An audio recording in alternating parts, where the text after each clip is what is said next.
Hello students, welcome to the another class. In the last video lecture of this chapter, we have discussed the seed कि seed में कौन कौन से parts होते हैं, type of seeds को discuss किया था। अब उसी को हम आगे कंटिन्यू करते हैं। अब हम आज के लेक्चर में स्टूडेंट्स डिस्कस करते हैं कि सीड की फॉर्मेशन तो हमने स्टडी कर ली है। अब सीड को जब सॉइल में डालेंगे तो वो जर्मिनेट होकर नया प्लांट बनाता है। तो ये सीड में जर्मिनेशन कैसे होती है, तो today we are studying about the germination of the seed. Germination of seed क्या होता है students? Germination of seed, germination of seed को अगर डिफाइन करना हो तो क्या कहेंगे कि सीड को अगर हम उसको फेवरेबल कंडीशंस प्रोवाइड करें कि उसको अप्रोप्रिएट हम टेम्परेचर दे रहे हैं, वाटर दे रहे हैं, उसको मॉइस्चर भी मिल रहा है, सारी उसको फेवरेबल कंडीशंस मिल रही हैं, तो सीड ग्रो करके नया प्लांटलेट बनाता है। उसी प्रोसेस को हम क्या कहेंगे? Germination of seed. सीड तो देखिए हम घरों में स्टोर भी करके रखते हैं, गोडाउन्स में सीड स्टोर भी रहते हैं, लेकिन वहाँ वो जर्मिनेट नहीं करते हैं। स्टूडेंट्स क्यों नहीं जर्मिनेट करते हैं? Because there the conditions are unfavourable. तो सीड क्या, जर्मिनेशन ऑफ सीड क्या है कि यहाँ पे जो एम्ब्रियो है वो ग्रो करके नया प्लांट बनाएगा। अब बाय प्रोवाइडिंग फेवरेबल कंडीशंस, तो क्या हम उसको फेवरेबल कंडीशंस प्रोवाइड कर रहे हैं, तो जो उसका एम्ब्रियो है वो ग्रो करके नया प्लांटलेट बना रहे हैं, उसको कहेंगे जर्मिनेशन ऑफ सीड। तो अब हम डिस्कस करते हैं टाइप ऑफ जर्मिनेशन। जर्मिनेशन कितने टाइप का होता है? First one is epigeal germination. Student, first is epigeal germination. Epi means about, geal means gravity, ground, ground से ऊपर जर्मिनेशन हो जाता है। This type of germination is mostly found in dicots. Mostly किसके अंदर होता है ये एपिजियल जर्मिनेशन? डाइकॉट्स के अंदर होता है। अब क्या होगा इसमें स्टूडेंट, देखिए जैसे ये सॉइल सरफेस है, हमने ये सीड इसके अंदर सीड उसमें सॉइल में डाल दिया, तो ये क्या है? सीड। हमें पता है सीड में क्या होंगे? डाइकॉट है, दो कॉटिलिडन्स होंगे, बीच में एम्ब्रियोनल एक्सिस होगी, प्लम्यूल होगा, रेडिकल होगा, और कोटिलिडनरी नोड से ऊपर वाला पार्ट एपिकोटाइल, नीचे वाला पार्ट हाइपोकोटाइल। तो क्या होगा? अब यहाँ पे इसके अंदर इसका जो हाइपोकोटाइल है वो इलोंगेट होना शुरू हो जाएगा। दिस इज हाइपोकोटाइल, और हाइपोकोटाइल टिप को हम क्या बोलते हैं स्टूडेंट्स? रेडिकल, जो आगे चल के रूट बनाएंगे। अब क्या होता है स्टूडेंट्स? डाइकोट्स के अंदर हाइपोकोटाइल इलोंगेट्स मोर, इसकी इलोंगेशन, इसकी ग्रोथ ज्यादा हो जाती है। तो हाइपोकोटाइल, देखिए स्टूडेंट्स क्या होगा? अगर हाइपोकोटाइल की ग्रोथ ज्यादा होगी तो ये जो कॉटिलिडन है ये कहाँ की तरफ पुश हो जाएगा? ऊपर की तरफ। और ज्यादा ग्रोथ होगी तो क्या होगा? ये जो कॉटिलिडन्स है ये कहाँ आ जाते हैं? Above the soil surface. कहाँ आ जाएंगे? Above the soil surface. This is elongated hypocotyl.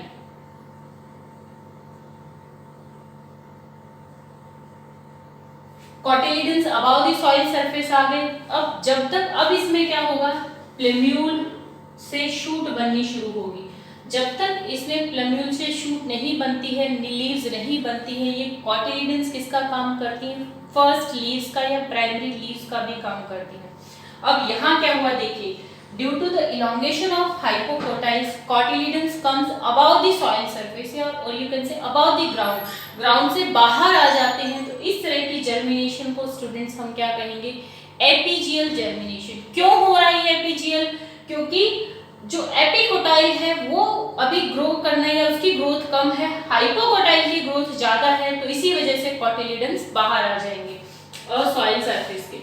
Second one is hypogeal germination. इससे उल्टा हो जाएगा, यहाँ पे जर्मिनेशन सॉइल के सरफेस के अंदर ही होगा। क्या होगा हाइपोजियल जर्मिनेशन में? This is mostly found in monocots. किसमें मिलता है स्टूडेंट्स? ये मोनोकॉट्स में। अब यहाँ क्या होगा देखिए, जैसे स्टूडेंट्स ये सीड है, ये कॉटिलिडन्स है, यहाँ पे ये हाइपोकोटाइल है, ये रेडिकल है।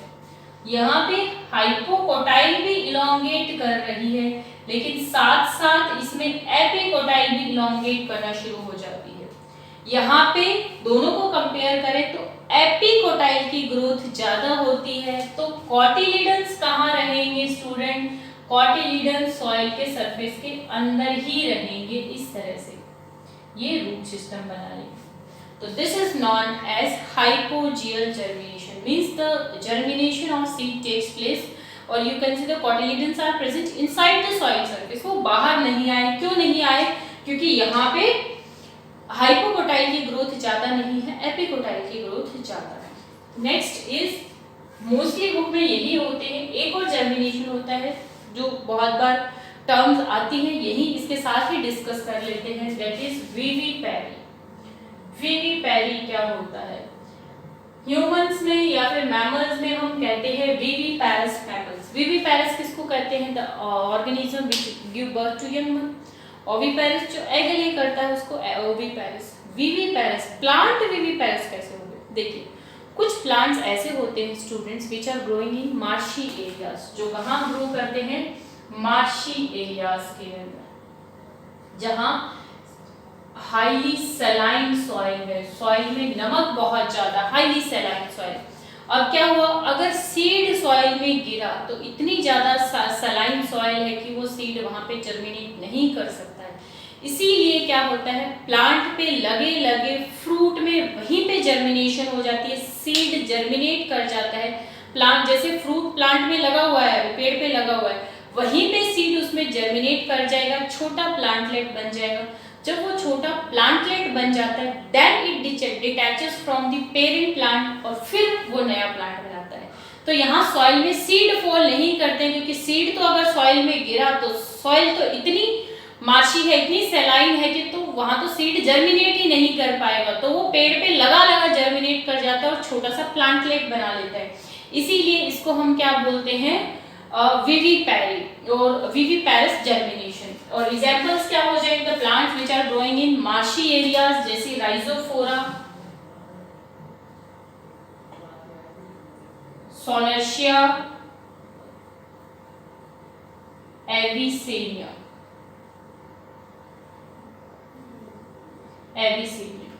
तो ये सारे ही क्या हैं स्टूडेंट्स, विविपैरस प्लांट्स हैं, that is Rhizophora, Sonneratia and Avicennia. चलिए, these are the types of seed germination. Now we are discussing the various factors which affect seed germination. Seed germination को कौन-कौन से factors affect करते हैं? हमने कहा germination seed में तभी होगी जब उसको हम favorable conditions provide करेंगे। तो क्या favorable conditions चाहिए seed को germinate करने के लिए?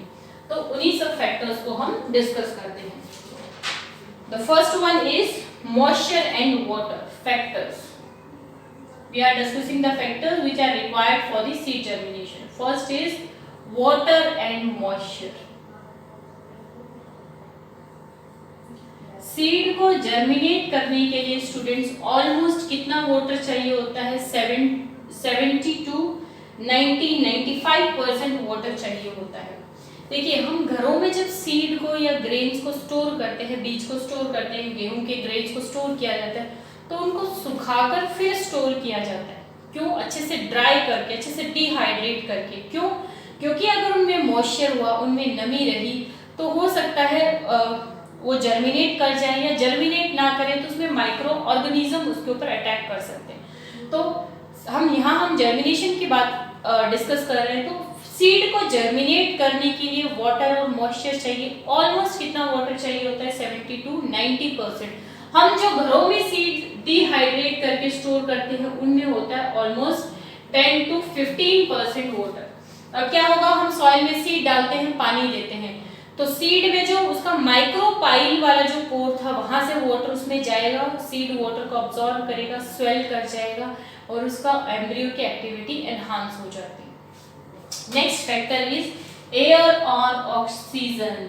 अब देखिए, सीड के अंदर क्या है? एम्ब्रियो लिविंग पार्ट प्रेजेंट है, उसको रेस्पिरेशन के लिए क्या चाहिए? ऑक्सीजन। तो सेकेंड फैक्टर, उसको अप्रोप्रिएट एयर और ऑक्सीजन चाहिए सीड को जर्मिनेशन के लिए। Now the third, temperature, optimum temperature चाहिए सीड को जर्मिनेशन के लिए, और वो कितना होता है, ऑलमोस्ट 20 to 25 डिग्री सेंटीग्रेड। तो सीड को जर्मिनेशन के लिए एक ऑप्टिमम टेम्परेचर चाहिए, that is from 20 to 25 degree centigrade. अगर मोर देन 45 हो गया तो सीड जर्मिनेट नहीं कर पाएगा due to high temperature. Next, proper food और न्यूट्रिशन चाहिए, क्योंकि सीड में एम्ब्रियो प्रेजेंट है, उसको प्रॉपर फूड और न्यूट्रिशन चाहिए ताकि वो जर्मिनेट कर सके, ग्रो करे। और उसको फूड और न्यूट्रिशन कहाँ से मिलेगा स्टूडेंट्स? यस, उसको फूड कहाँ से मिलेगा? आइदर फ्रॉम कॉटिलिडन्स या कहाँ से मिलेगा उसको? एंडोस्पर्म से। Now the next factor is light. क्या सीड डार्क में ग्रो करेगा? नो, सीड को जर्मिनेशन के लिए लाइट भी चाहिए होती है, इसीलिए सीड को जर्मिनेशन के लिए लाइट चाहिए। तो हम कहते हैं कैसा जर्मिनेशन हो रहा है? सीड्स कैसे हैं? पॉजिटिव फोटोब्लास्टिक, कि जैसे उसको फोटो क्या होता है? लाइट। तो जैसे उसको लाइट मिलेगी या और भी फैक्टर्स उसके साथ, ऐसे नहीं है सिर्फ अकेली लाइट दे दी तो जर्मिनेट नहीं करेगा। इन फैक्टर्स के साथ सीड को जर्मिनेशन के लिए क्या चाहिए होती है स्टूडेंट्स? लाइट भी चाहिए होती है। चलिए अब एक और हम छोटी सी टर्म डिस्कस करते हैं, that is seed dormancy. Seed dormancy क्या होती है? सीड डॉर्मेंसी, देखिए घरों में हम सीड को स्टोर करके रखते हैं, तो ऐसा तो नहीं है जहां हमने गोडाउन में जहां ग्रेन्स को स्टोर किया हो वहां वो पड़ा जर्मिनेट कर गया। नो, जब उसको सारी ऑप्टिमम कंडीशंस मिलेंगी, ये जो हमने फैक्टर्स डिस्कस किए हैं ये सब उसको मिलेंगे ऑप्टिमम, तभी वो जर्मिनेट करता है। तब तक उसका एम्ब्रियो जर्मिनेट नहीं करेगा। तो हम कहेंगे जब तक वो जर्मिनेट नहीं कर रहा है, हम कह रहे हैं सीड अभी क्या है? डॉर्मेंट है, कि वो जो एम्ब्रियो है that is not able to germinate, अभी वो जर्मिनेट नहीं कर रहा है। क्यों नहीं जर्मिनेट कर रहा है? बिकॉज उसको अनफेवरेबल कंडीशंस, और यू कैन से उसको फेवरेबल कंडीशंस नहीं मिली हैं। तो seed dormancy very important, it is the inability of embryo to germinate, कि एम्ब्रियो जर्मिनेट नहीं कर सकता। क्यों नहीं कर सकता? Due to unfavourable conditions, due to unfavourable conditions, क्योंकि चारों तरफ अनफेवरेबल कंडीशंस हैं तो ये जर्मिनेट नहीं कर सकता। उसी को हम कहेंगे सीड डॉर्मेंसी। और सीड डॉर्मेंसी किस वजह से है? अनफेवरेबल कंडीशंस की वजह से। अब सीड से क्या फायदा हुआ एम्ब्रियो को? क्या हुआ? क्यों बेनिफिशियल है सीड? सीड से क्या फायदा होता है एम्ब्रियो का या प्लांट को? देखिए, सीड से एक तो क्या होगा? डिस्पर्जल में हेल्प मिलती है, नई जगह पे जैसे एनिमल्स के साथ, ह्यूमंस के साथ सीड इधर से उधर मूव करते हैं, तो दे हेल्प्स इन डिस्पर्जल, या फिर नई जो हैबिटेट है जहाँ कभी पहले वो प्लांट ग्रो नहीं किया है वहाँ हम सीड को डाल देंगे, वो प्लांट ग्रो कर जाएगा। तो एक तो ये किस में हेल्प कर रहा है? डिस्पर्जल में। और यू कैन से it helps in invading new habitat, नए हैबिटेट जहाँ कभी वो जर्मिनेट नहीं किया हुआ वहाँ इसको ले जाके जर्मिनेट कर सकते हैं। नेक्स्ट, सीड के बाहर से स्टूडेंट सीड कोट प्रेजेंट है, that will provide protection to it. तो सीड में क्या है? एम्ब्रियो को प्रोटेक्शन के लिए क्या प्रेजेंट है? सीड कोट प्रेजेंट है जो इसको प्रोटेक्शन प्रोवाइड करेगा। थर्ड, सीड किससे बना है? किसके फर्टिलाइजेशन? मेल और फीमेल गैमेट के फर्टिलाइजेशन से। और मेल फीमेल गैमेट कैसे बने हैं? Through meiosis. तो हम कह सकते हैं seed is the product of sexual reproduction, meiosis से बना है, तो यहाँ कुछ चेंजेस आएंगे and they will help in evolution. तो this is the product of sexual reproduction, sexual reproduction का प्रोडक्ट है, तो this can also helpful in variations and evolutions. Next, seed को हम लॉन्ग टाइम तक स्टोर कर सकते हैं डॉर्मेंट, क्योंकि वो डॉर्मेंसी में रहेगा। इसमें न्यूट्रिशन के लिए क्या प्रेजेंट है? एंडोस्पर्म प्रेजेंट है। तो सीड में अपना न्यूट्रिशन भी प्रेजेंट होता है in the form of endosperm और कॉटिलेडन्स। तो ये सारे क्या हो गए एडवांटेजेस ऑफ सीड, कि जो एंजियोस्पर्म्स है उनको सीड के क्या क्या एडवांटेजेस हुए, डिस्पर्सल में हेल्प कर रहे हैं, प्रोटेक्शन प्रोवाइड कर रहे हैं, सीड में नरिशमेंट, एम्ब्रियो को नरिशमेंट के लिए, न्यूट्रिशन के लिए क्या प्रेजेंट है उसके अंदर, एंडोस्पर्म प्रेजेंट है। चलिए स्टूडेंट्स, एक और टर्म हमारी एनसीईआरटी में दी है, उसको हम यही डिस्कस कर लेते हैं, दैट इज सीड वायबिलिटी। हमने एक इससे पहले डिस्कस की थी, दैट इज पोलन वायबिलिटी। यहां हम डिस्कस कर रहे हैं सीड वायबिलिटी। सीड वायबिलिटी देखिए कि सीड वायबिलिटी की एम्ब्रियो सीड की कैपेसिटी की इतने टाइम के बाद भी वो जर्मिनेट कर सकता है। तो it is the ability of the seed और embryo to grow and germinate to form the new plant.